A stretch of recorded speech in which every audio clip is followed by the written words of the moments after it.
എൻ്റെ കർത്താവേ, നിൻ്റെ ഉന്നതമായ നാമം സ്വസ്ഥം ചെയ്യുന്ന കർത്താവേ, കുഞ്ഞുങ്ങളെ ഓർത്ത് പ്രാർത്ഥിക്കുന്നു, കുഞ്ഞുങ്ങളുടെ രോഗങ്ങളെ ഓർത്ത് പ്രാർത്ഥിക്കുന്നു.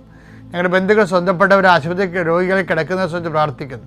ഈശോ മാറാത്ത രോഗങ്ങളെ ഓർത്തോർത്ത് കണ്ണീരോടെ പ്രാർത്ഥിക്കുന്നു. എത്രത്തെ മരുന്ന് കഴിച്ചിട്ടും പിന്നെയും മാറി കർത്താവ് പിന്നെയും രോഗങ്ങൾ, അതേ രോഗങ്ങൾ തന്നെ കർത്താവ് കുറച്ചു നേരം ശമിക്കും, പിന്നെ കുറച്ച് കഴിഞ്ഞാൽ പിന്നെയും തിരിച്ചു വരും. എന്തിനാണെന്ന് അറിയാൻ പാടില്ല, അത് മനസ്സ് കലങ്ങി ഇടിഞ്ഞു പോയവർ കർത്താവിൻ്റെ രക്തത്താൽ യേശുക്രിസ്തു നാമത്തിൽ ഈ നിമിഷം സൗഖ്യം പ്രാപിക്കട്ടെ എന്ന് പ്രാർത്ഥിക്കുന്നു. ഈശോ കടകമ്പോളങ്ങൾ നടത്തുന്നവർ, ചെറിയ വ്യാപാര വ്യവസായങ്ങൾ നടത്തുന്നവർ, അതുകൊണ്ട് കുഞ്ഞുങ്ങളെ പഠിപ്പിക്കുന്നവരും കുടുംബം പോറ്റുന്നവരും അവർക്കുണ്ടാകുന്ന തടസ്സങ്ങൾ യേശുവിൻ്റെ നാമത്തിൽ ഞാൻ ബന്ധിക്കുന്നു.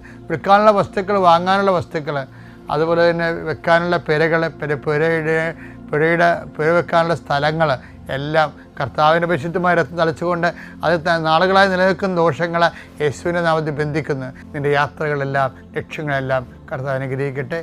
നിത്യം പിതാവ് പുത്രനും പരിശുദ്ധായ നയിക്കുക. ആമേൻ.